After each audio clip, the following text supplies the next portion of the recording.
Hello and welcome to the WrestleTalk podcast here every Tuesday and Friday. I'm Ollie Davis. I'm joined by Luke Owen, DAD, and you can subscribe to us wherever you get your podcasts from. It could be on YouTube, it could be on Apple Podcasts, it could be on Spotify, but a different new place this week. It's what we could have had, because 9Raf has commented in after I wore my brand new white t-shirt on the Raw podcast. Nice white as well. With how the podcast started, pointing out the white shirt, I was slightly worried Ollie would be busted open by the end of it, only for his blood to reveal a QR code to the next podcast episode. Missed opportunity, fellas. You know what? That is a good idea. It's a good idea, but health and safety standards and practices, they just knock on the door and they stop you from doing these sorts of things. It was actually the St. Louis Commission just wouldn't let us do it. Yeah, they're ruining AEW long-term storyline payoffs and also us getting the podcast to new people. But we could have just used a blood capsule.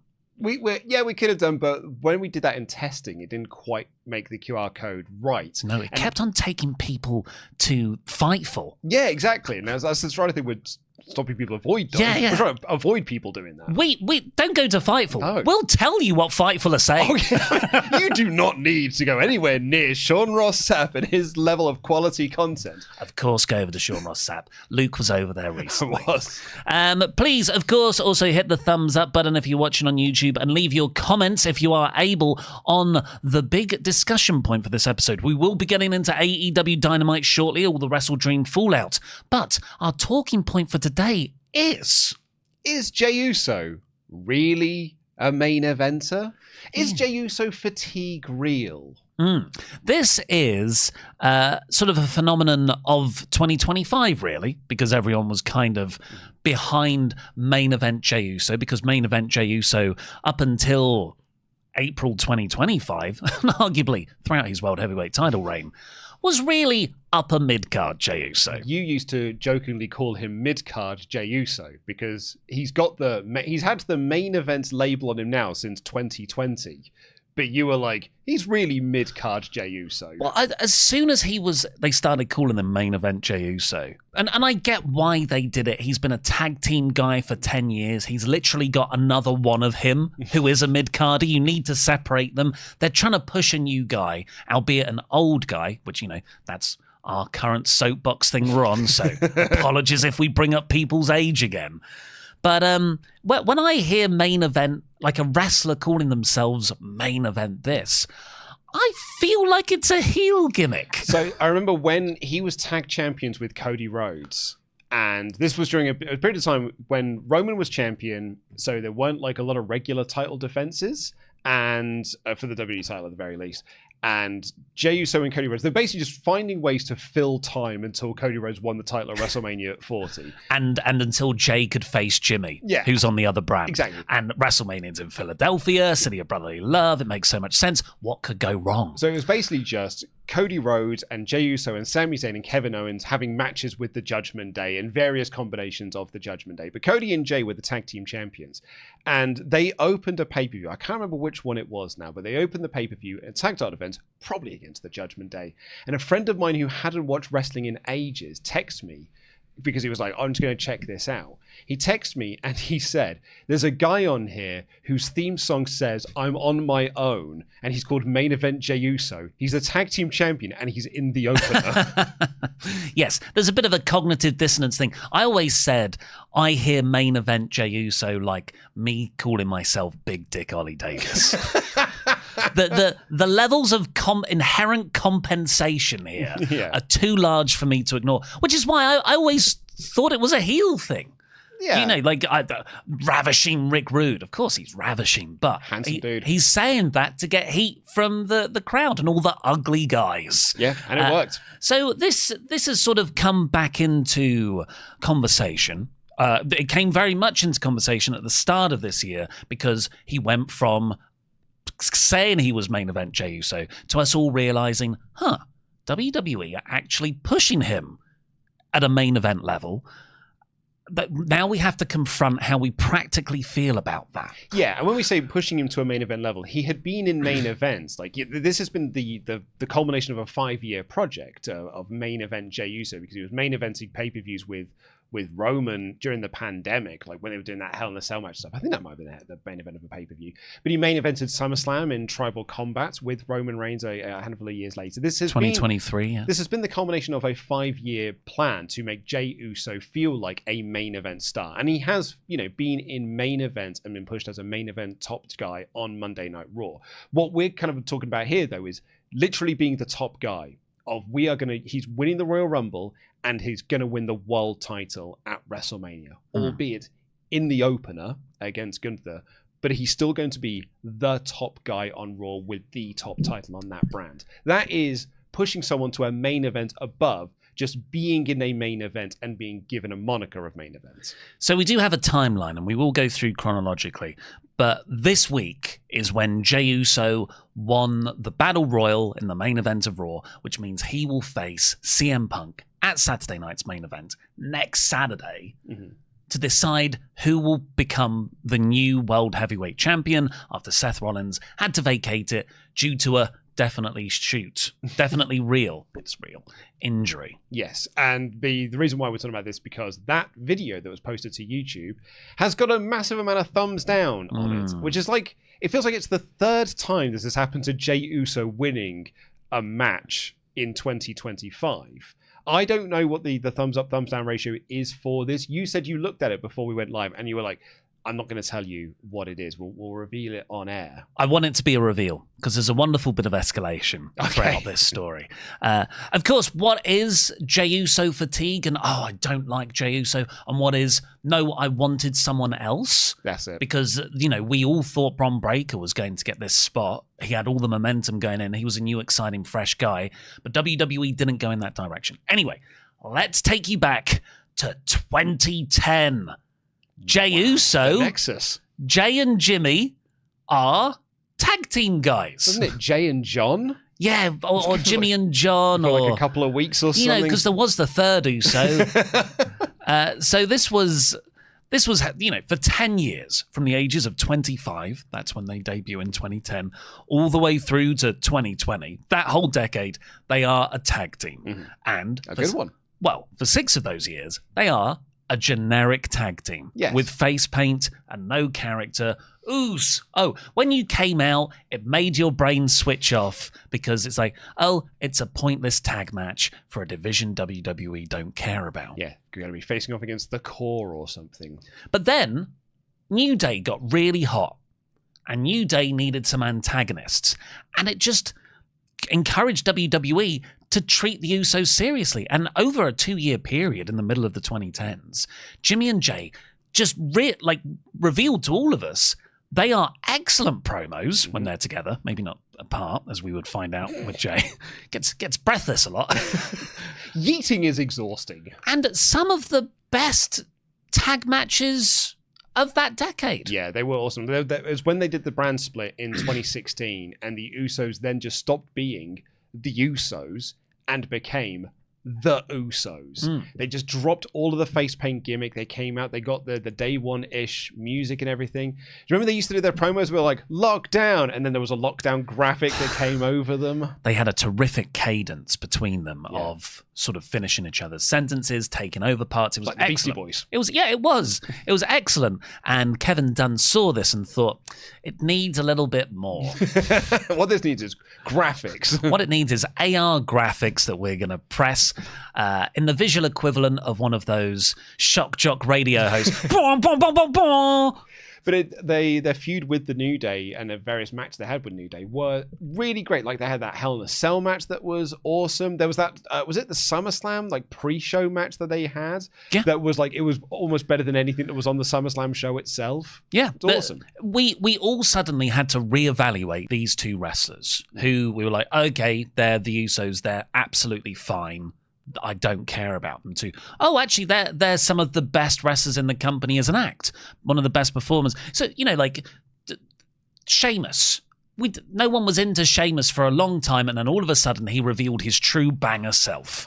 what it sounds like you're advocating for here is actually what Triple H is doing with his main roster talent. Because what you're saying there is that they came onto the roster, and then 6 to 7 years later, we started to get into them. So maybe what his plan with Bron Breakker is, you've got to give it another 5 years, and then you might start to be into his work. Is that what I'm advocating for? Am I not advocating for the debuting with a more over and sort of true to your own self character? Doesn't sound like what you said there. So that's the 2010s. That's 10 years. And then at the age of 35, and this is so difficult, if you are considered a tag team wrestler For that length of time. that long, because you can be a tag team wrestler like Edge and Christian or the Hardy Boys. Or Bret Hart. For 5 years, or Shawn Michaels and Marty Jannetty for 5 years. And then sort of the expectation is then the Jannettian happens. The Shawn Michaels reveals themselves. It's Jeff. It's Edge. It's Bret. It's Shawn. It was Christian. Sure. It was Christian, not Edge. But they reveal themselves as the top stars, and then the other one kind of just actually sinks further down the card. Bubba Ray is and Bully Ray is the only person who's actually been able to do this. Go over to patreon.com/WrestleTalk, where we follow his trajectory from a career-long tag team guy in the Dudley Boys to Team 3D to then becoming Bully Ray, a bona fide single-star main eventer. It's like 15 years as being one half of the Dudley Boys to then being like, oh no, you are the guy to be our top heel here in TNA. So not without precedent, but a gargantuan task. This is very difficult in wrestling booking, but they have one of the greatest storylines of all time to do it with him, the Bloodline. Yeah, okay, I don't want to sound like the negative Nancy here, but I do think that we need to reevaluate this whole like Bloodline's the greatest story in WWE history. I think it is a tremendous storyline that lasted 5 years and had about 18 months worth of actually good story in there. I disagree. I mean, I do agree with that, but I still, with that caveat, I still think it's the greatest pro wrestling story I've ever lived through. I think it certainly had a tremendous end. Its final year or so was just superb. So August 2020, that's when Roman returns. He's now a heel. The Bloodline tribal chief thing starts in its early embryonic phases. Go and watch Pete's excellent History of the Bloodline video to catch up on all of that. And Jey is the first dissenter. He is the first part of this storyline. So they are clearly saying, look, Roman's our top guy, but we are now looking at Jey, who's not much younger than Roman, but he feels new because he's a new singles guy. We're going to elevate him too. Yeah, I remember at the time in that Hell in a Cell match that they had, it being like, whoa, we're going to go with Jey Uso for the Universal Championship against Roman Reigns. This feels like it's quite an escalation for the lad, being like, but it really did feel like this was the start of he is no longer just a tag team guy. We want to create a new single star out of him. And because it was the pandemic as well, we got to have that new era of Roman matches with acting. And you would sort of like commentary would stop and you'd hear the chat amongst the two of them as they would talk to each other and monologue about what they're doing within matches. And that helped Jey go from Roman's enemy at the start. He was very against Roman's new direction, to then being beaten by Roman, and because of these sort of bloodline rules, he now has to acknowledge him as his tribal chief, and he went hook, line, and sinker. Okay, you are the person, I will do anything to defend you and this family. Yeah. And then you sort of get a similar trajectory with the other great part of the bloodline, which is Sami Zayn. Because, there's a Sami Roman thing, sure, but the actual heart of that story was Sami and Jey. Yeah. Jey didn't trust him. Jimmy did. But Jey just did not want Sami around. He's not really family. But then when Jey, this is part of his character, when he lets you in, that is it. Like, I'm committed to you right now. So when Sami finally proves himself to Jey and Jey lets him in, Jey is the most he is the biggest defender of Sami, just like he was for Roman. It's really, really smart, subtle character work. And then you get like this is around like late 2022 now, that War Games match. And then early 2023, you get the trial of Sami Zayn and all these great things. And Jey's confidence in the tribal chief is wavering now. This is going into WrestleMania 39, where Roman beats Cody. We're like, oh, okay. It worked out well for them. And Jey and Jimmy lost the tag titles the night previous to Kevin and Sammy, and they'd been champions, like dual champions across both brands for like a year or so at that point. So this now goes into the phase of, all right, we've been building Jey as the guy in the faction who's going to turn on the leader, and now we're going to pull the trigger. And this is sort of where I don't think this is a misstep, because it was amazing, the misdirect. You think Jey's going to turn on Roman at Night of Champions in May, after that year's WrestleMania in 2023, but instead it's Jimmy who turns face. Sure was. But then the follow-up to that didn't work. Yeah, because then Jimmy turns on Jey at SummerSlam and aligns himself back with Roman. Yes, and it's confusing. It doesn't work. It was the first major misstep, I think, in the Bloodline story.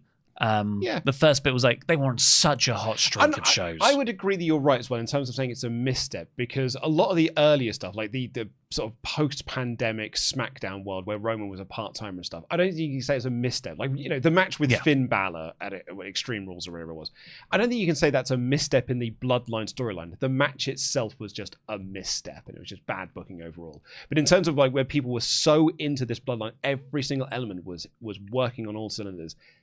Jey being turned on by Jimmy and then Jimmy going back to the Bloodline just made no sense whatsoever.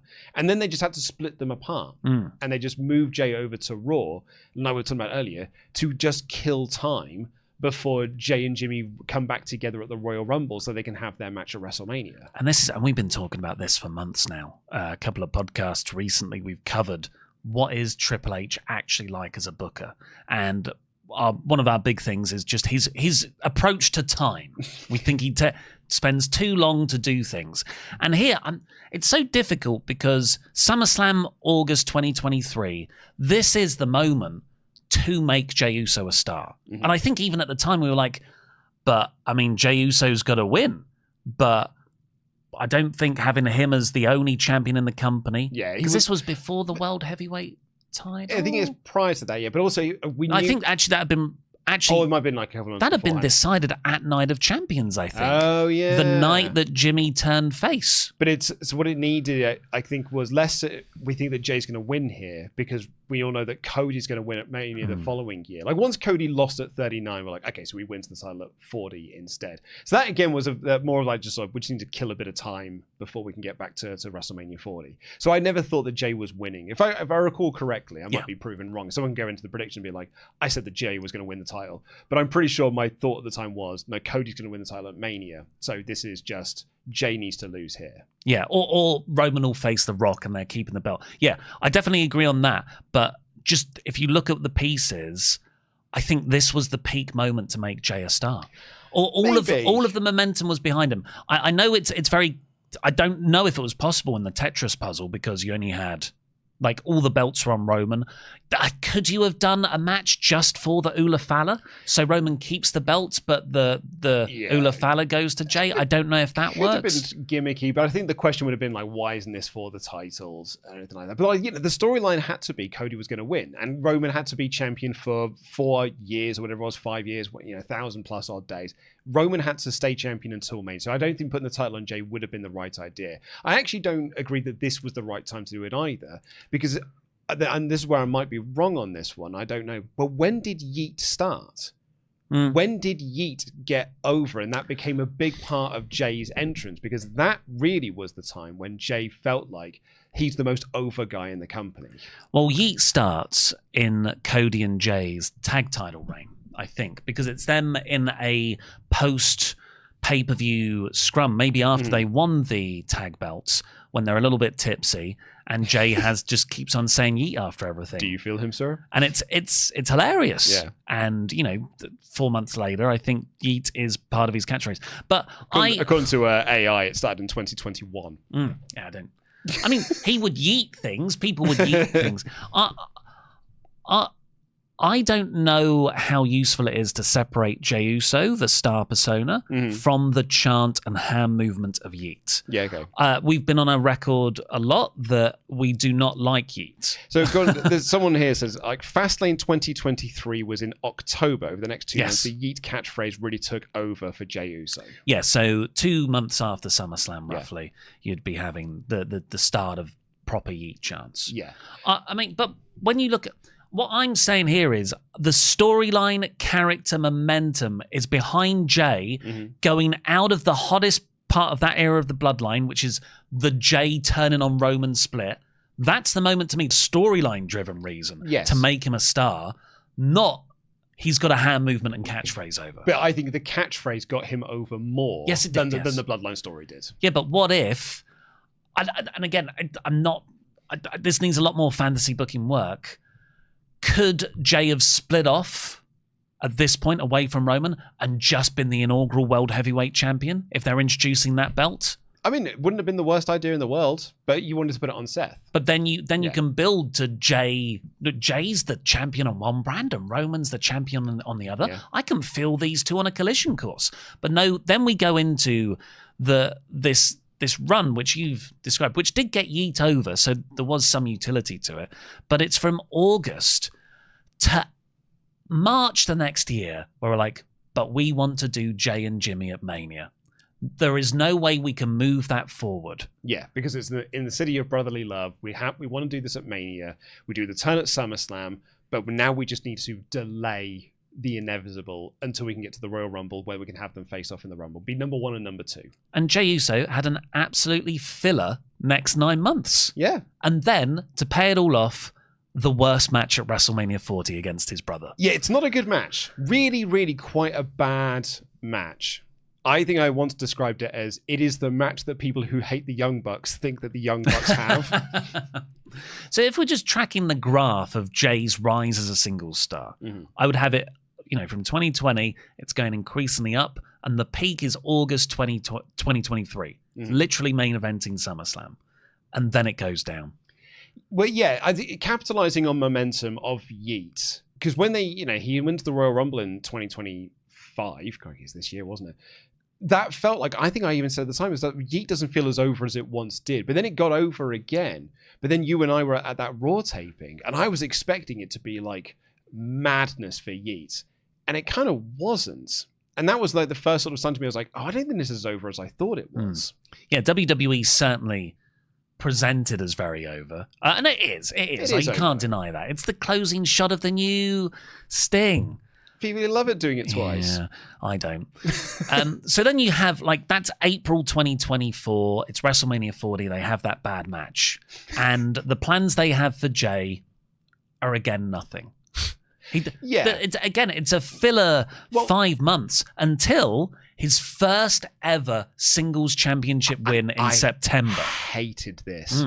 I was so dead set against this because, sure, giving him that big singles title win came at the expense of Bron Breakker. And then I was like, all right, well, now you got to have a big run for him. And he loses 1 month later. So really, you just did it to have the moment. And I think this is, we talked about this with Triple H as well. It's a moment booker. Like as a company, I think WWE just books for moments and not for long-term actual payoffs. So Jey, and people defended at the time being like, but look at the ovation he got.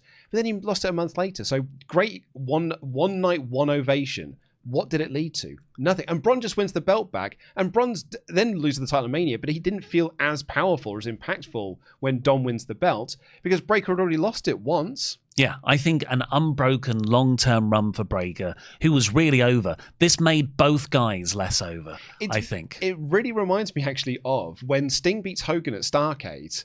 The big storyline of that is Sting finally ended Hogan's run. What people forget is that Hogan had already lost the belt once in that storyline to Lex Luger for a bit.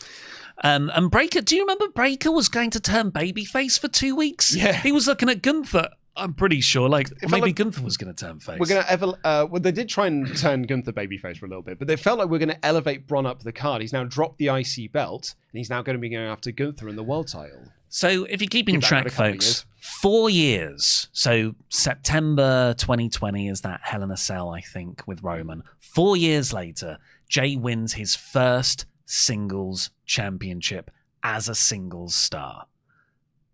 Okay, I would say that's too long. Me too. He broke away from the bloodline a year and a half earlier. Yeah. So look, if we're just taking Triple H's long-term booking, this is too long a term booking. This is too. And yeah, like you said, he wins it September. He loses it back a month later in October. So what was the point? Oh, you got the moment. So you're like, okay, well, that's main event. Jey Uso is actually mid-card champion once for 1 month in his entire career. Okay. That to me is...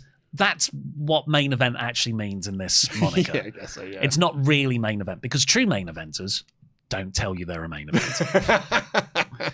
But then, in January, Saturday night's main event comes around, and he's got a world heavyweight title program against Gunther. There's no way he's beating Gunther. They're saving Gunther for a big match at WrestleMania. Mm-hmm. And he loses. Yeah. He loses to Gunther. He loses. And I think that was like his second loss to Gunther, I think, for the world title. And then he cuts that promo the week before the Rumble, where he's just like, next time I face Gunther, I'm going to win. And we were like, oh yeah, but the Royal Rumble's coming up next, so we'll probably find who his actual challenge is going to be then. Turns out it was Jey Uso, because Jey Uso then won the Royal Rumble. Yeah, on that Saturday night's main event one, you're like, okay, yeah, he is the guy to lose to the champion on a nothing show. On a nothing show that no one remembers. But yeah, February 1st, weirdly, the Royal Rumble comes down to him and John Cena, and I still think it's an amazing moment. And it was shocking, but I was more into it because what does this mean for John Cena? Yeah. He's chasing his 17th world title. Yeah. And he loses. Because we all thought at that point the story was still he can't win anything. Because that was the promo he told us was his storyline. Yeah, that's a whole other bag of booking we won't get into. So this is where we get into, well, now we're having to practically confront the idea of WWE outright pushing Jey as a full-on main eventer. He just won the Royal Rumble. Yeah. Usually that means you main event WrestleMania. This isn't just saying he's a main eventer. This isn't just giving him a month-long Intercontinental title reign. This is WWE saying, here's our new big guy. And I think what we discovered over that period of time was that they didn't really have much of a story planned for them because, the Royal Rumble's at the end of February. WrestleMania is at the end of April. We've got to stretch out what is effectively 2 weeks worth of story over a good 2 and a bit months here. Yeah. Thank God for the Alpha Academy. And A-Town Down Under. So now you can see on screen the yeeting is real. People are into it. This is sort of Netflix era Raw. It's a huge part of the show and it seems tremendously loud and over. But the online reaction does not reflect that because on the YouTube video of Jey Uso winning the Royal Rumble on WWE's channel, it has 29,000 thumbs up to 50,000 thumbs down. That is essentially every one person who liked it, 2 people didn't like it. I remember the time the online reaction we had, it was a lot of people were down on this idea. I think people really wanted Cena to win. Well, again, not to misrepresent us, we were into it. We liked the idea of it. Yeah. The Cena loss, it was a shocking moment. I'm talking about like our comment section. Yes, things like that. At the time, people being against the idea. Yeah. So in this build, it's not the best build, as you already said. And Jey's limitations, which I think we were accepting of during the Intercontinental title run, the 5 weeks. Because remember, the week after, he comes out, he does the eats, and he cuts a promo. And he's out of breath, and he rambles, and he forgets his place. And at the time, I wasn't that into it. I thought it was a bit cringy, particularly because he essentially failed in cutting the promo. But a lot of other people were like, yeah, but this is how much it means to him. Exactly. Like, I like the emotion. I can see that. Like, you want to see the real person sometimes. But then when it comes in the build to WrestleMania for one of the top titles, supposedly, I think people's patience wasn't there for that level. It wore thin. Because Jey Uso just does one botch in this build. He does a couple. Yeah, well, I think I said in a news episode about it that he attempted 5 moves and he messed up 3 of them. Yeah, and he slipped during a spear. I think that was the main thing. It was the spit. So it was the botch to the outside when he did the dive, on the rope, and he sort of like crashed and burned there. But he did a spear that was basically Michael Cole called it a crossbody on commentary because he has got the worst spear in the history of professional wrestling.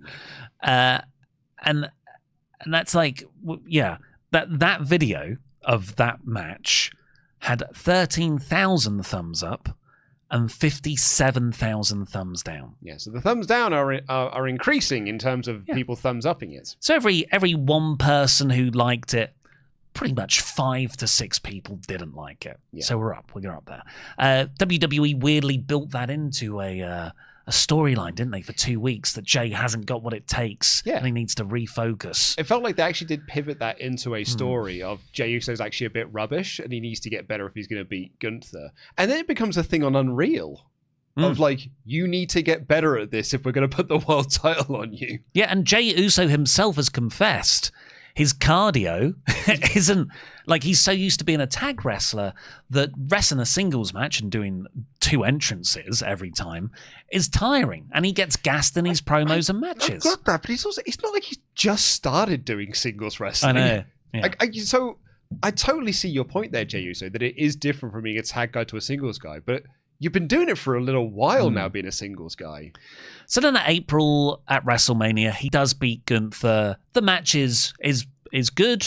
It's all right. It's not one of the things I remember, really. The thing I remember most about it is how little Yeet felt over. I remember, like, Gorilla Position podcasted about this. James Dealer was so adamant this should be the main event of night one, because this sea of people yeeting when James is going to be an incredible sight. He goes, it'll be an incredible sight for the opener, but at the closing of a show, it will feel so special. And in the end, it opens the show. And I'm there looking around, like watching the show, just seeing where the people yeeting are. And it turns out when you do it in a stadium of like 80,000 people, it's hard to get 80,000 people to do one singular thing at one singular time. So it didn't feel like it does in a smaller arena. It didn't feel like it was over. Then we have the World Heavyweight title run. You're like, okay, we're finally here. Pretty much 5 years after the Jey Uso experiment began to build him up within the Bloodline faction, break him away as a single star, and build him up to a proper main event level. Do they still call it main event? What, main event? Yeah, main event Jey Uso. Do they still say the main event part? Now, yeah. Yeah, they do. Right, I'm just it's white noise to me now. But the big plan for Jey's World Heavyweight title run is to hold it for what is that? It's 6 weeks. But surely within those 6 weeks, he won a bunch of matches, right? No, in his first title defense, Seth beat him. The title did not change hands because it was via DQ. CM Punk attacked Seth. The second match on the 24th of May on Saturday night's main event, Jey beat Logan Paul in a match I forgot happened. I mean, everybody does at this point. And then on the 9th of June, on an episode of TV, Gunther beat Jey because they needed Gunther to wrestle Goldberg. That's exactly, because they wanted to do the Goldberg retirement thing. Then they wanted to bury the Goldberg retirement thing. Well, Seth got hurt. They couldn't have imagined. You couldn't have factored that into plans for Goldberg's retirement. Ruse of the century on Bill. Triple H's Ruse of the century. He was laughing all the way home with that one. And you know what? As much as we dislike Triple H, fair play. Fair play. The levels to tank your own screen, your own product, just to pursue a personal vendetta is Vince levels of maniac. I do love it. I kind of love it. It is funny. It is funny. Not for Bill. But it's funny elsewhere. Sadly, it's funnier because he's annoyed about it. I think it's funny because it is Bill. It might have only been funny if it was Brett. Yeah, when do Goldberg and Brett get together? That's it. Against Triple H. This will be the thing that unites them. So yeah, that's just like the Intercontinental title reign. They had nothing for him. They built to a moment. They had no follow-up. Jey Uso at this point to me feels like a guy, and there's a history of these within WWE. And I'm going to actually, fun enough, go to the New Day. Kofi Kingston is another one of these guys. Kofi Kingston was not supposed to win the WWE Championship. Kofi Kingston won the WWE Championship because Kofi Mania got over. It was not the original WrestleMania plans. It was supposed to be Danielson versus Kevin Owens for the title. But Kofi Mania got over, so they changed. They pivoted plans, and they put Kofi at WrestleMania, and he wins the title. But you can tell 1 week later that they don't really see Kofi Kingston as a top guy and the WWE Champion, because he's about the third most important thing. And he's just feuding with Dolph Ziggler for 3 months. That's not an actual, we're giving you a solid go with this. When Punk first won the title, the World Heavyweight Championship, you can tell they did not see him as a top guy. When Daniel Bryan straight into a feud with Kane. Straight into a feud with Kane. You can, if you just position people in with mid-card matches or against mid-carders, they don't really see you as a top star. But it feels like they kind of have to push Jey Uso because he's so over. They just don't want to push him because they don't see him actually as a top star. I disagree because they've spent the last 5 years building him as one. I think Roman has spent the last 5 years getting over this idea that Jey is a top-level guy. If they really saw Jey as a top-level guy, he wouldn't have had a 4-week IC title run, and he wouldn't have had a 6-week World Heavyweight Championship run, where he only had one successful title defense. I don't personally think that they think that he's a top guy. Maybe they only see him as really having use in entrances, a utility guy on Raw. He wrestles a lot of matches, but more than a lot of people, and a solid hand in that respect. And also, he's a great player in the Bloodline soap opera. Remember what they used to say about Daniel Bryan? Daniel Bryan's not over. Yes is over. I wonder if there's a bit of that mentality here as well, as that Jey Uso's not over, Yeet is over. And Yeet is over. Like, I had this in my best catchphrases video that we did recently on TLC, and you and Sullivan were perplexed by me having it in there. And I was like, it won him a world title. If he did not have this Yeet, he probably wouldn't have won the World Heavyweight Championship at WrestleMania. Well, he loses the world title in June, and then he doesn't, he's in the main event scene. He's always in the conversation of a number one contenders match. He'll face the Bronze. It's LA Knight. It's the same stuff. And he loses every time. He loses number one contenders matches. He loses one just 2 weeks ago on Raw. And they start to tell actually quite a really decent story of him slowly turning heel because he's listening to Roman's selfish advice and becoming more like Roman, the bad aspects of Roman, and less like his brother Jimmy, who's more about babyface helping everyone. Yeah, which actually has been a really good story. It's the most I've been into Jey for a while. Definitely. Giving him an edge as well, because now he can, rather than being like, you're a babyface, I'll save you, he'll walk out on people, he'll attack LA Knight. It's been good stuff.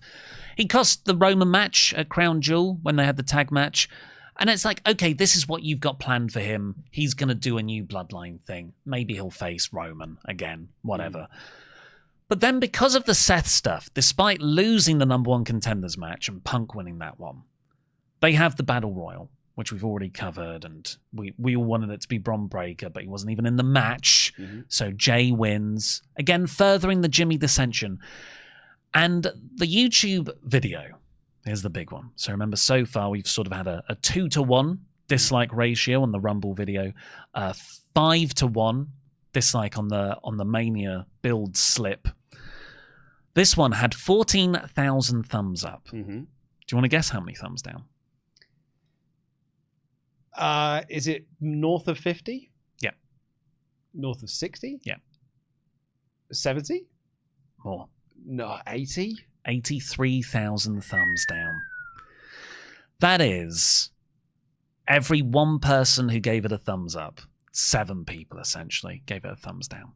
That's out of 670,000 views. Yeah. Now, we've talked about this before on videos, but YouTube hide the thumbs down counter now. I think because they posted a video that people didn't like. It was the old YouTube rewinds. Yeah. Oh, those were the days. They're like, well, fine, you can't have the thumbs down anymore. It's like how Elon Musk hid likes because I don't want to see you liking the weird porn I'm into. But it is still there in the infrastructure. If you have a plugin, you can see what the dislikes are. And yeah, it's staggering numbers. But if I can play devil's avocado on this, I think there's an argument to be made that the Rumble and this Battle Royal one are not just against Jey as a person, but against WWE as a company. You know that you say about Jinder as WWE champion. People weren't booing Jinder for heel heat as WWE champion. They were booing WWE for making Jinder the champion. Yeah.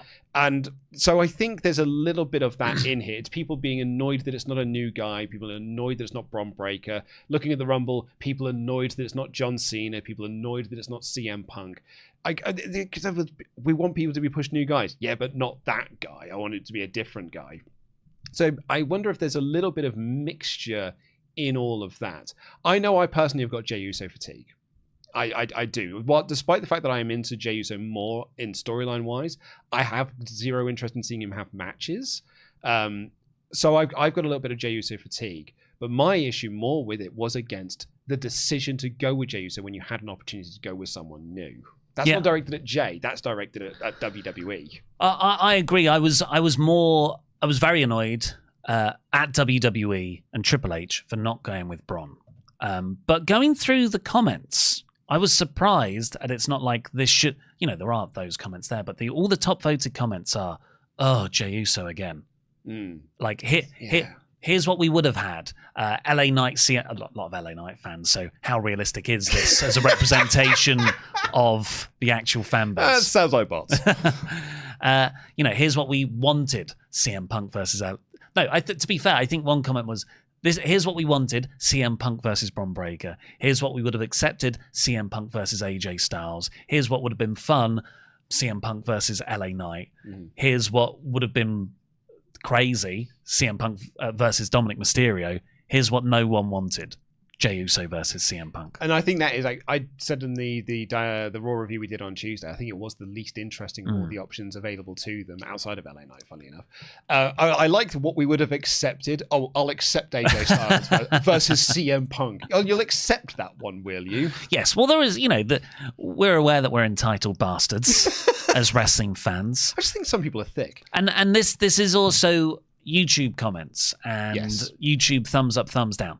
This is a vocal portion of the fan base, but then at the same time, sometimes we included, get in our own bubble in our own heads, and it's not actually productive.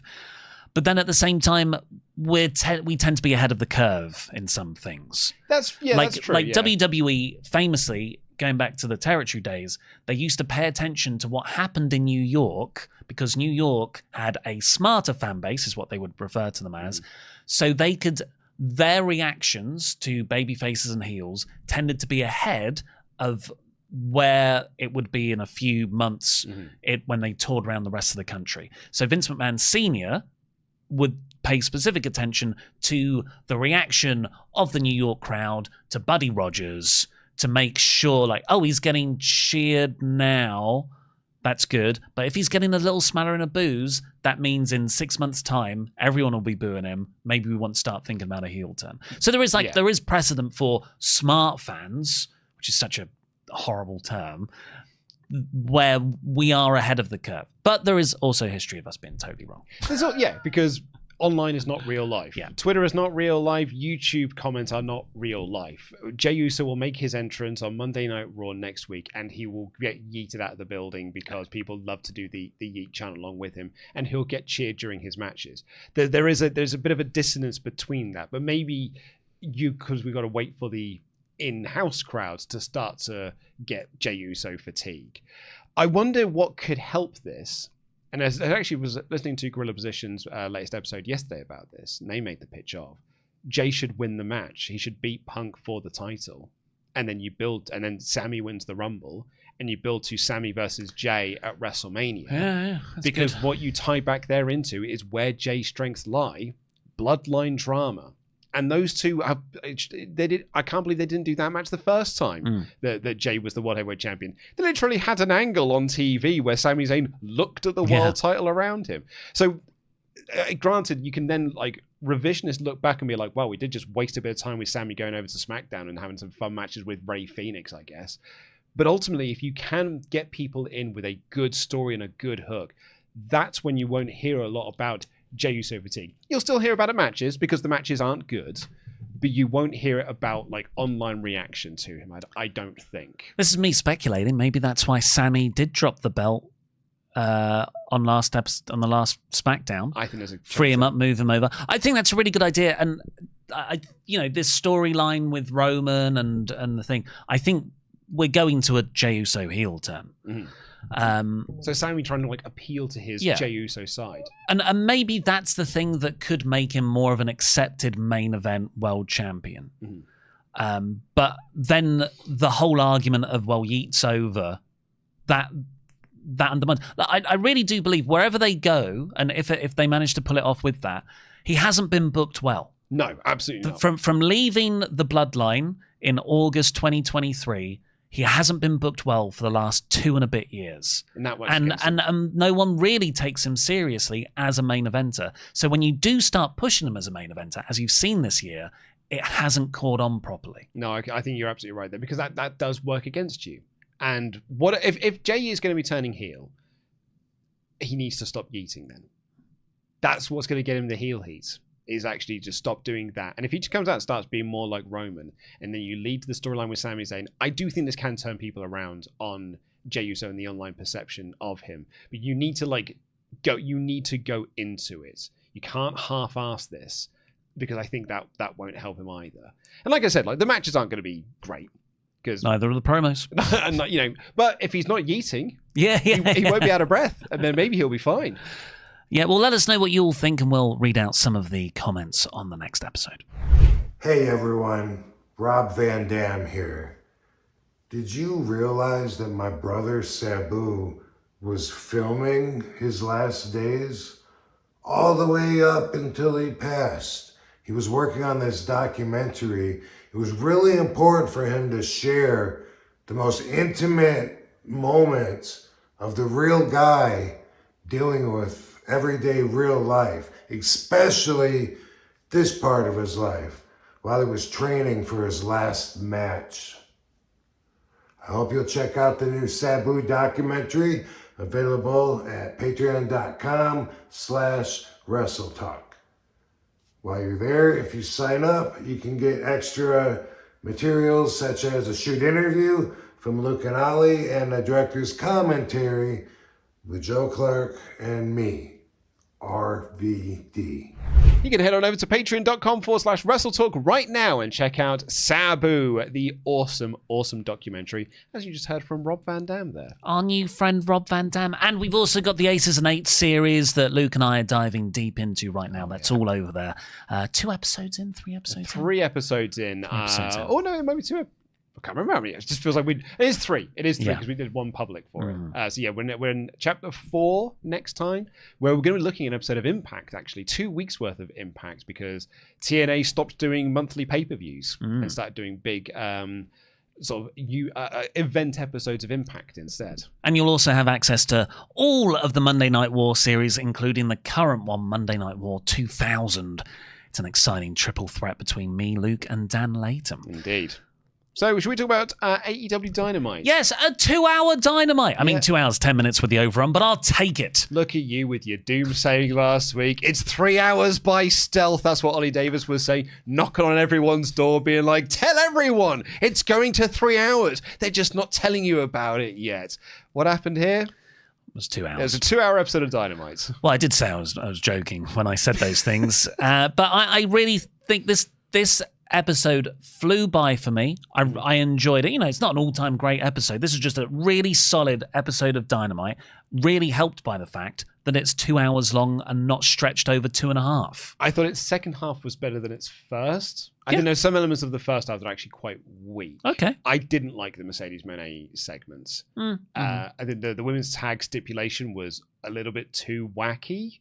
And there was no big follow-up to the Joe angle. I guess so, but the Demon Etrigan was displayed on the ringside barriers. This is my first note I've written here. Watching this show is like having a conversation with Ollie about wrestling. What did you think of this wrestling match? It reminds me of this Jeff Johns run on Green Lantern in the mid-2000s. We got Metamorpho. We've got Batman. So DC right now, if you're not aware, I haven't read it yet. It's the first issue was either last month or this month. They're in a big event where the Absolute Universe, written by Scott Steiner, and the Scott Steiner. Yep. You got some fat asses over here. The Scott Snyder. And the inferior Scott, of course, and Joshua Williamson, who does the lame old version of DC currently. It's called the KO event. The Kevin Owens event. The Kevin Owens event. And they did a sort of AEW comic book tie-in thing as well, which I still don't quite understand. There were some covers, right? No, I think it's a They got an it's a series. No way. Well, but maybe I'm wrong. Yeah. The only one I've been into, and I've only seen posts about it because I follow various Godzilla accounts on Instagram, but they're doing like Godzilla versus Justice League stuff, right? Like I saw a cover recently with like the death of Godzilla, and it was a parody of the death of Superman cover. Mm-hmm. That's probably been the first thing in DC for a while, and I'm like, well, now I'm interested. Godzilla, you say? There's a really good independent single issue, I think it was, where it's Godzilla and the Great Gatsby. It's kind of taken a League of Gentlemen approach to let's just IP thieve everything, but that looks good. But yeah, we so the barrier and the ring apron had comic book DC little square pictures of people to advertise this KO event. And it might just be because you and I reviewed 2023's The Flash yesterday that I saw some DC characters like, ugh, I don't want to look at you guys right now. I know. But it's interesting how who's getting the push, you know? Like when the MCU became big in the early 2010s, all of a sudden Marvel really scaled back the X-Men. Oh, they really they pushed them down the pecking order somewhat. Marvel vs. Capcom 3, nope, there'll be no X-Men in this one for you. And it's similar here, not like to that full extent of because DC own all their IP and their characters, but having like Metamorphos on the front 8 lineup. Metamorpho, because he's a featured character in Superman. You've got Guy Gardner. I saw Lobo on there as well. Lobo, because Momoa has been cast as Lobo, so and James Gunn's obviously got some big plans for Lobo. There was like apparently he was going to be in Superman. Everyone's always got big plans for Lobo.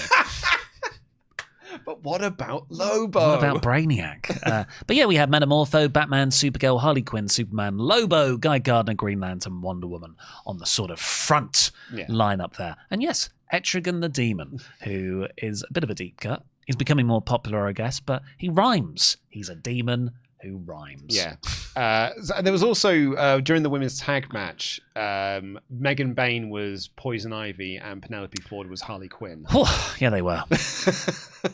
Anyway, this show opened with Hangman Page cutting a promo from WrestleDream where he said he's going to promise to ruin Samoa Joe's effing life.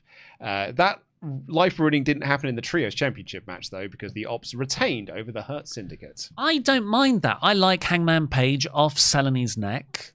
Let Joe breathe here because he got his first promo after the match, which I thought was excellent. Mm-hmm. Yeah, good. I didn't mind that. So, I would have preferred more people take time off. Although I did enjoy that segment. We'll come to it, which I think was the best thing on the show, because I know what you're talking about there. The me with this is I said this on the WrestleDream review. I'm not sure people are going to boo Samoa Joe. And as it turns out, they don't. It's really fun to chant Joe and cheer him because he's cool. The only time they really gave Joe any heat is when he stopped doing the meat match between Bobby Lashley and Powerhouse Hobbs. That got him some heat from the crowd. But broadly speaking, these people were not booing him for laying out the world champion and turning heel at the pay-per-view. Yeah, he cut off MVP's hot tag as well with an eye poke briefly because MVP was getting a lot of nostalgia pops here for rubbish moves like balling. But then, the MVP had the playmaker set up, but Ricochet makes the distraction, letting Joe win via a Kikina clutch. Fun match, but sort of one of those endings where I go, oh. Yes. I thought we moved on from this. It's not the only time we're going to say that on this show of like, oh, I thought that was it at the pay-per-view. So the Demand all of a sudden have long coats on. And they've been having long coats for ages. Yeah, but Ricochet wasn't wearing it a second beforehand. And they back off, Hurt Syndicate chase them, so that feud must continue, as Brian Alvarez would say. But I did enjoy, as you said, Joe's promo. Yes. I completely agree with you there. Why? Why? Because of the line? You may be about Cowboy S, but I'm going to slap you like a bitch. Well, that's a good one. I enjoyed that he said, it's great to be in San Antonio for all the fat women for Hobbs to shag. And Hobbs is there pretending to hoist fat women over his head. And failing. I don't think I need this heel Samoa Joe doing eye pokes, fat jokes in the crowd. He's cool. I still thought it was cool. It worked for me. And also, when he said, because he's starting to go really badass, mean, intense Joe. That's the Joe I want. As long as you're the champion, I am coming for you. And then he said, I'd swear his tonal register went a bit Ric Flair. As long as you think you're the man, He went a bit nasal, Ric Yeah. Flair. He said, "I'm also going to come for you." But yeah, I thought this was really effective. I get that people aren't properly giving him heel heat, but he's over, and Hobbs and Shibata look awesome as the backup. They do indeed. Mercedes arrived with all of her titles, and Renee interviewed Chris Statlander, who said, "Hey, Mercedes, you got 12 titles. Well, I've beaten Toni Storm. You haven't. I'm the women's world champion. You're not. I accept your challenge for Full Gear." And teased interfering in the celebration, said, "Enjoy your celebration." Darby Allin came out for a promo. I think his entrance was longer than his promo itself. He came out being like, "Some people think I shouldn't be the top guy around here because I climbed Everest. I think that just shows you that I'll do anything for this company. See ya." And off he went. Yeah. Yeah. Nothing about Sting. Well, yeah. I mean, what he did say, though, is that he doesn't appear to be done with Moxley and the Death Riders. And I was like, huh. Well, what was Wrestle Dream all about then? Because I thought we were done there. It was an I Quit match. Yeah. Following on from a coffin match. Yeah. He said he knows the Death Riders aren't going to go away, so as long as they are breathing, I will be pursuing them. Well, that sounds like a feud that will never end then. Yeah. It was a bit like when Hangman Page defeated John Moxley at All In, and we're like, oh, okay, so the Death Riders are away for a bit. And then the next 2 weeks was Hangman wrestling the Death Riders. Yeah, another match with Moxley, yeah. We got a video from Jurassic Express after winning a WrestleDream saying they're coming for the tag team titles. I thought this was a good blend of serious scapegoat Jack Perry, but growing up from his Jungle Boy persona into I'm now a more serious babyface. Speaking of those tag titles, as we talked about earlier, there's a 4-way women's tag match where the stipulation was whoever wins gets to pick the team they face in the first round of the tournament. I don't mind that. You think it's clunky? I think it's a bit clunky. Oh. Yeah. It's good because, you know, if a heel team won, you would pick easy competition. Then you've got a great underdog babyface storyline there for the match. Or if a babyface team win, like they did, it was Aminata and Jamie Hayter. They pick some people they want to beat the crap out of. Good finish for Queen Aminata and Jamie Hayter, by the way. Oh my God. They hook Penelope Ford by the arm, and then Queen Aminata gave her the headbutt, and then Jamie Hayter laid her out with a Haterade. It was rad. They were really good. I thought everyone was pretty good in this match. Yeah, me too. It was Megan Bain and Penelope Ford versus the Sisters of Sin, Julia Hart and Sky Blue, versus Harley Cameron and Willow Nightingale. Harley Cameron finally found a tag partner that will work with her because it wasn't going to be Mercedes. Chris Statlander won the world title. So now it's Willow Nightingale versus Aminata and Hayter. Yeah, I thought it was a good match. I enjoyed it. Aminata and Hayter were the only people not in matching gear. Everyone else put a lot of effort in. Yeah. But Bain and Ford, I thought, were the standouts. I thought they were really good in this match. And should we go through the brackets for that? Oh, no, we'll need to get through the Mercedes thing, I guess, first. So where do we get to? The Bucks were backstage, as was pointed out a couple of times in the comments, because you were talking about Tony Khan's thing, and I hadn't noticed Tony Khan's nameplate. On his office door. On his office door. And a few people said, oh, it's Time Cop. And so then when I saw it on this video, I was like, oh, yeah, that's Time Cop. It's got a little clock in it. It's absolutely Time Cop. What a guy. He just loves that movie. Renee asked the Young Bucks, because they were trying to get into Tony Khan's office, what's next for you? And Nick's like, I'll tell you what's next for us. I'm going to get us another match with money on the line. So he knocks on the door. Tony Khan walks out, making an appearance on screen, doesn't blink, and and looks at the camera a lot. There's a reason why you were doing all of these behind closed doors previously. These are so sporadic and rare. I didn't mind this. I thought it was funny. Just looking at the camera. Yeah. Oh, and these guys. And then he walks out of shot. Bless him, he's not a performer. But it's going to be the Young Bucks. It's going to be Jurassic Express and Jet Speed as a team, an 8-man all-star tag versus the Young Bucks and FTR on Collision. That sounds awesome. Yeah, and the reveal of the FTR who were in the room with Tony and they came out when Tony said, I thought was very good because there's so much history between them. Love it. Renee brings out Mercedes Moné for her title celebration, but before Mercedes could come out, the Mercedes puppets appeared from under the table instead and got Renee to do the CEO dance. And then Mercedes Moné's music hits again and she comes out looking so angry and annoyed at this. And I thought Mercedes' performance here was really fun. She comes out, she gets, Renee, you get out of this ring because you've let this happen. And she calls the crowd dumb marks. And the puppet then mocks what she is saying, and then Mercedes grabs the puppet and she shoves it in the cake, the celebration cake. And then the puppet looks all sad and shaken. But from underneath the table and between Mercedes Moné's legs is Chris Statlander. And Chris Statlander then drops her into the cake as well. Yeah, because the idea is you think, oh, it's just Harley Cameron there. And, she reveals herself as well. And it's all a misdirect because Chris is there and puts her through the table, which was a great reveal. I know some people really like the puppet Monet. I do, yeah. It wasn't for me. I don't find it Muppets. So, yeah, I like the Muppets. Yeah, I think this isn't for me. I think if you put a Muppet, there's a train line at the moment that's got a puppet as its mascot, and I'm like, I want to get that train line. I don't know, man. Puppets just like if you put a puppet on something, I'm in. Why do you think Mr. Iguana's over? Because he's got an iguana. Yeah, he's got a puppet. Puppets get anything over. Debatable if it's a puppet. I thought this was sports entertainment, and I wasn't really here for it. Yeah. Which is quite. Monet does this sometimes, but it's better when she doesn't. Yeah, I know. Yeah. At least it's felt organic and not the most stilted party in the world. The deadest party in the world. Oh wow, Monet must be so cool and high flying with the 4 people in the background of this party. A couple of WKD blues. Yeah. Moxley cut this promo where he's just talking to himself in the mirror about the loss to Darby Allin, not making any excuses about it, but it's time to, we've got to move forward as the Death Riders. And then he had this match with Kyle O'Reilly, which really felt like, okay, you've lost at the pay-per-view, you now get an exhibition match to get you a win back and put you on a path to what your next program will be. But this wasn't that at all. And they were talking about on commentary, like Kyle has said if he wins this match, it'll be the biggest win of his career because he's going up against Jon Moxley here. And they had a really technical, brilliant match. It was very technical wrestling. It was ground-based wrestling, transitions from submissions. It was really, really good. But the story as it went on is that although Kyle O'Reilly was the underdog, he had the upper hand. And Danielson was pointing this out on commentary. Jon Moxley was just, the longer it went on, got more and more rattled. The crowd got so into this match by the end of it. He had this moment where he got Kyle O'Reilly into the bulldog choke, but O'Reilly was right next to the ropes. And Danielson just goes like, that's not Moxley.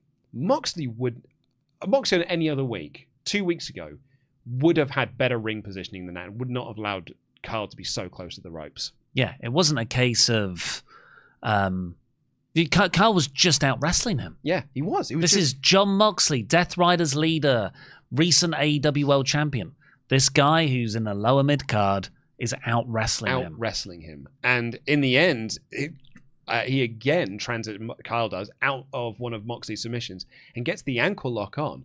And Jon Moxley, a couple of times the T's tapping out to the armbar and stuff. And it looks like he's about to tap out again or say I quit. And he grabs the referee and decks the ref. More refs run down, and it's declared a DQ. So Kyle gets the win.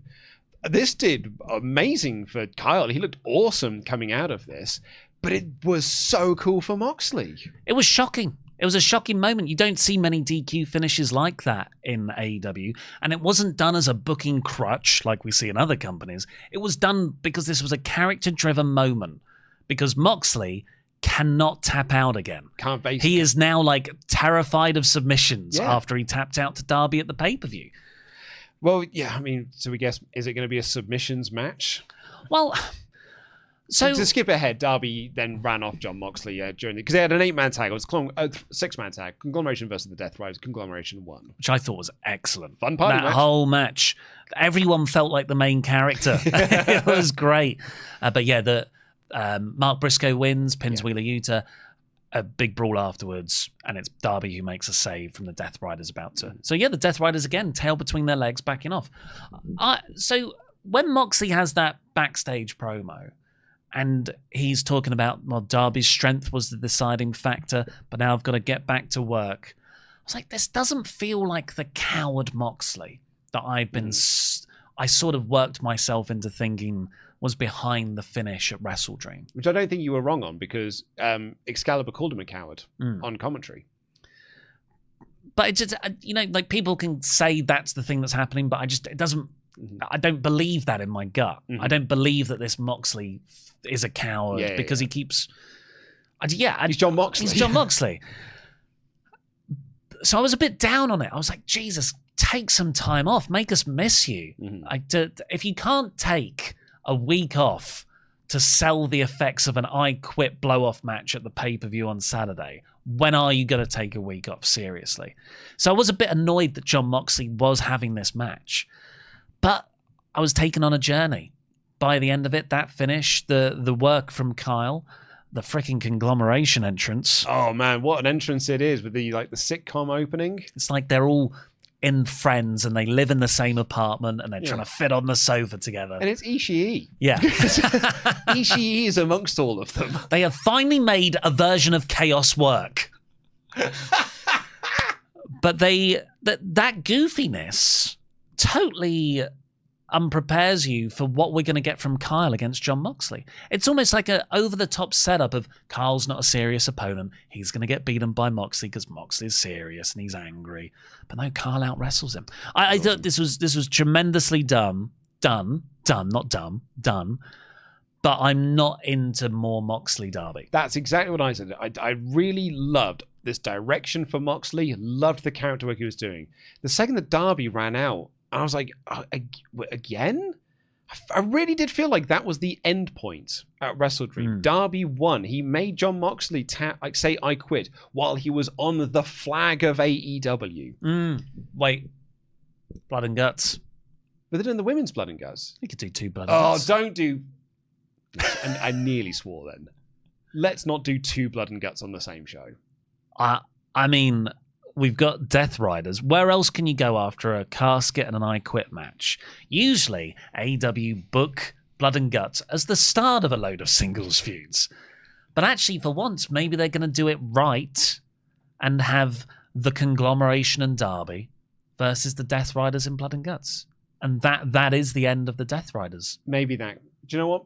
When you pitch it that way, that I don't hate it at all. I just don't want to do 2 Blood and Guts matches. I agree. Yeah, on the same show. Probably a 4-hour show. Yeah. It's by stealth. It'll be a double taping with Collision. But both the Blood and Guts will be on Dynamite. Alicia then interviews Mercedes Moné backstage, and she's freaking out about the cake. And very interestingly, Athena walks up behind her and is like, "You're the longest reigning TBS champion. I'm the forever Ring of Honor champion. We're better than this. You're better than having your face in cake. We should also get more titles and we'll win the women's tag team titles." And Mercedes goes, 13 titles. And she agrees. And that's how they team up. I like that. Me too. It's a really cool partnership. Poor old Billy Starks, but it's a really cool partnership. Just before I forget, Roderick Strong was excellent in the preceding 6-man match. Yeah. Do we do the brackets are slightly later. I guess we could do them. We'll do them now, yeah. So on one side, it's Armanada and Hayter versus the Sisters of Sin. Willow and Harley taking on Monet and Athena. And on the other half of the bracket, it's Alex Windsor and Riho versus Tony and Mina Shirakawa. And Megan Bain and Penelope Ford versus Tay J. So if I could predict this, I'd say Tony, Storm, and Mina advance to take on Megan Bain and Penelope Ford, and then Tony and Mina win. Yep. And on the other side, who is it again? It's Armanada and Hayter, Sisters of Sin, Willow and Harley, Monet and Athena. I think it's Monet and Athena. Yeah, Monet and Athena versus Hayter and Armanada in the semis. Yep. And it will be a final of Monet, Athena versus Tony and Mina. Which is a really fun story to do because Tony defended her women's championship successfully against both Monet and Athena, despite them both being their long-running championship runs. So, and genuine top stars to start. Not necessarily like the most coherent tag teams, but Mina and Tony have a long-established relationship. And then we had Carl Fletcher coming out for a promo. He said that he could beat Mark anytime. It could be him 1,000,000 times over. And Mark comes out to say, "I don't need 1,000,000 more matches. I just need one more match." And Don Callis turned down the offer. So usually wrestling logic means we will get that as the next match. Again, I thought we were moving past this. Me too. I guess this one does make more sense than the others. It makes way more sense than Ricochet, like the Demand versus the Hurt Syndicate, because the story here is that Mark came so close to beating Kyle. I just need one more match against you. And we have the stipulation of like, You'll never be able to challenge for the TNT Championship again. And then Mark finally gets the win. So this one makes more sense than the others. And Kyle cheated, right? Yeah, he kicked him in the balls. But yeah, like I guess in the grand scheme of things, this one I don't mind. This one I mind the least. But to have so many continuing things out of Wrestle Dream when they felt like blow-offs, it's a bit much. We also had a backstage segment with Mina Shirakawa where she talked about her and Tony Storm are going to be called the Timeless Love Bombs. And then Tekla walked up, and I'm like, yes, Tekla versus Tony Storm, because that feels like that's the spin-off feud we're going here. Thumbs up from me. Yeah, but it'd probably be Mina versus Tekla first on Collision. Well, yeah, that's what they announced, wasn't it? That's it, because she's the Roxanne Perez to the Raquel Rodriguez of Tony God, Storm. she is. Oh, and the Triangle of Madness, a Judgment Day. And our main event for the Unified Championship was Bandito versus Kazuchika Okada. You'll never guess, everyone. This match ruled.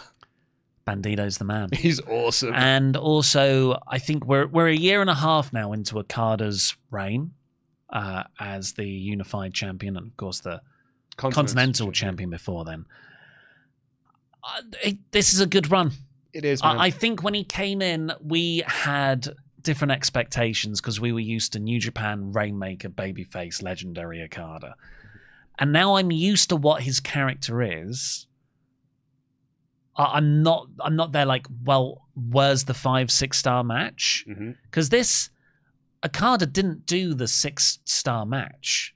Doesn't need to. But he was just, the way he composed himself in the ring, nothing felt rushed. It is like watching a master craftsman at work. Yeah. Nothing rattles him. It's the main event of Dynamite. This doesn't need to be a 6-star match. What this needs to be is the main event of Dynamite. And Okada just gets that. And he's so good at doing that main event style of a TV show. And he's really, really good at it. And the story here was that Bandito kind of actually had his number. He pinned him at the pay-per-view. And he was on top for a good stretch of this match towards the finish. But he had the hurt wing from the Don Callis family from Hechicero a couple of weeks back.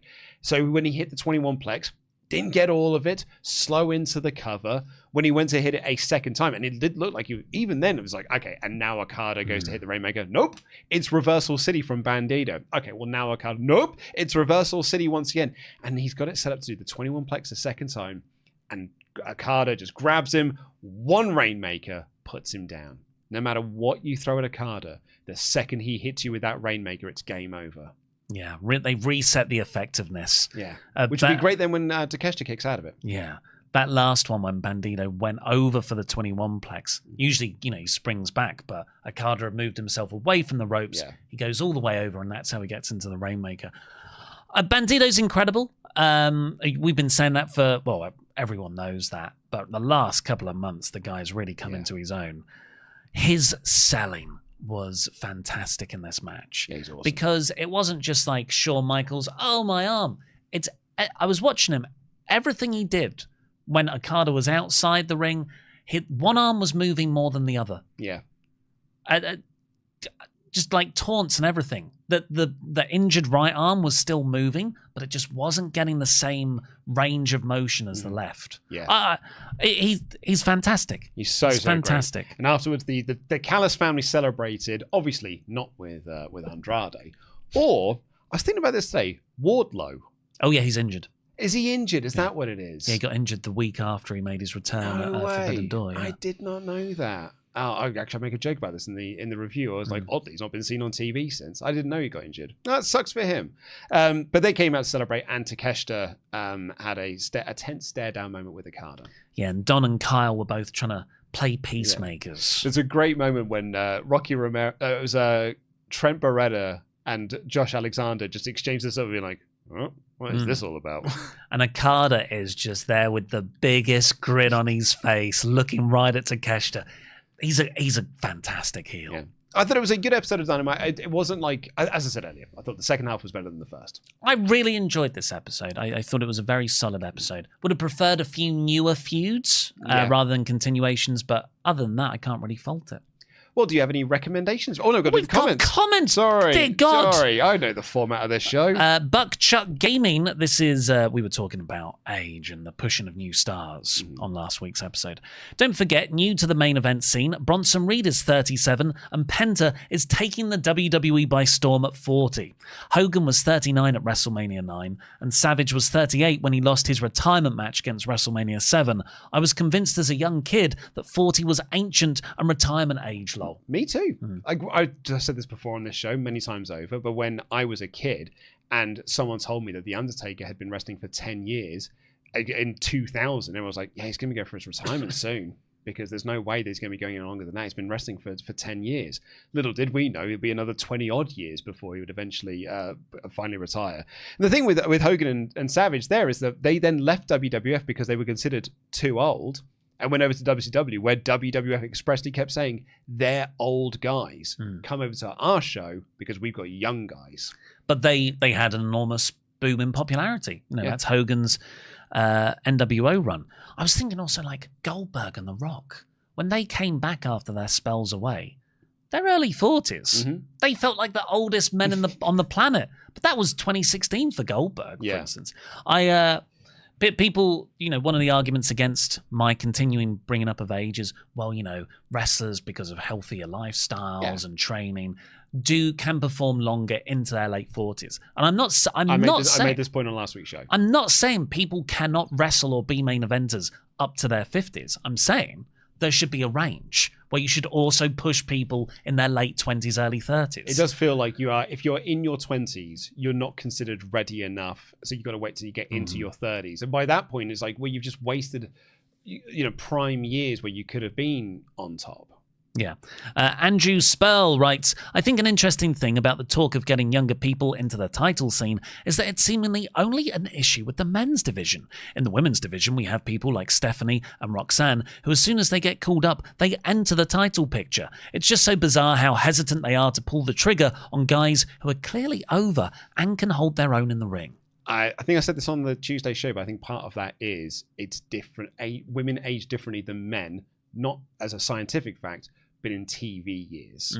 If you are a woman on screen and you get to a certain age, you are considered older. But if a man is at the same age, you are not considered old. Yeah. There's the one I always bring up is he played Superman's mum in Man of Steel. Oh, geez, I can't remember her name, but I know I can picture the face. But she was like the same age as Robert Downey Jr.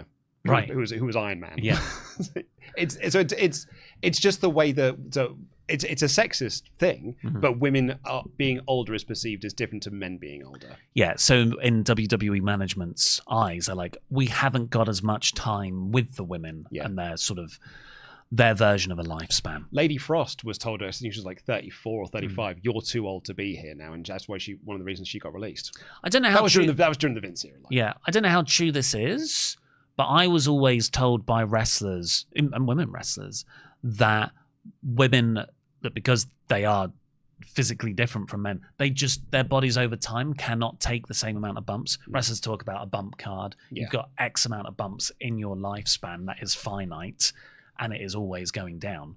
And apparently a woman's bump card is less than that, which is why you got a lot of neck injuries. But I don't know if that's an outdated way of thinking, maybe, because I feel like Mercedes Moné is going to be wrestling into her mid-50s. I know, yeah. She's born in like 92 or something. Yeah.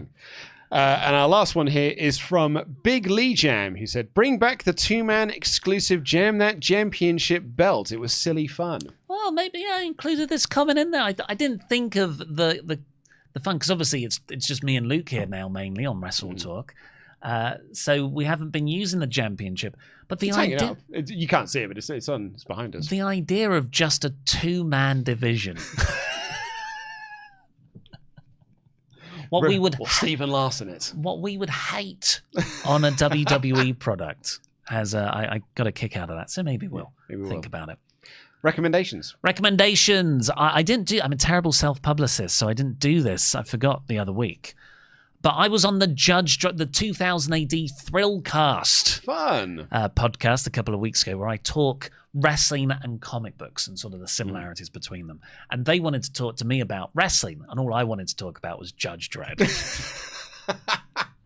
So it's a bit of back and forth on that. So it's only half an hour. You can go and watch it on their 2000 AD Thrillcast YouTube channel. So please go check that out. Shows them that I'm cool and can bring an audience, and maybe they'll invite me back on, because I do just like talking about Judge Dredd. Yeah, I mean that's why you do collabs, right? Is so that you send people across to their thing. But that was going to be a lead into my actual proper recommendation, which is Judge Dredd. I feel like not enough people talk about Judge Dredd. Everyone's like, "Oh my god, I love the Dredd movie." People are always talking about that. Have they ever read a Judge Dredd comic? No, probably not. So go and buy the Small House.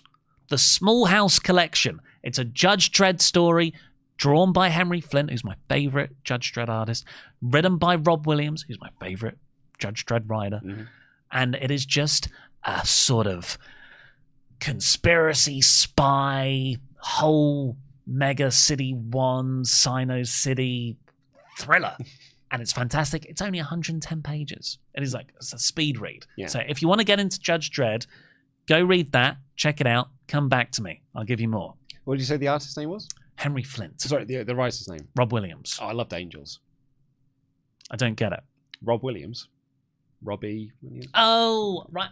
When you said Angels, weirdly my mind went to the Buffy spin-off. Well, no one likes that. But yeah, that's I've been reading The Small House, this week. I had to get my phone to make sure that I was getting my recommendation for you correct. It's a band that are called Dr. Colossus. You're all about the music right now, and I'm all about the comics. Yeah, so Dr. Colossus are a doom band, if you like a bit of doom metal, which I often What's do. Doom metal? It's very sludgy, which I quite enjoy. But specifically Dr. Colossus, some people might like, that sounds like a Simpsons reference. It is, because they are a Simpsons-themed doom band, and I will recommend their 2021 album, I'm a Stupid Moron with an Ugly Face and a Big Butt, and my butt smells and I like to kiss my own butt. So that's my recommendation. Yeah, you got both your little bits in there, didn't you? Simpsons and metal. Sludge metal. Well, thank you very much. Please go over to patreon.com/WrestleTalk, where there's loads more of us talking wrestling. It could be old wrestling. It could be new wrestling. It could be video game wrestling. It could be talking to our new friend Rob Van Dam. Yeah, it could be. Our other friend James Storm. Yeah, we're popular. Yeah. But for now, I've been Ollie Davis. This has been Luke and DAD. Jam that jam. Bye, everyone.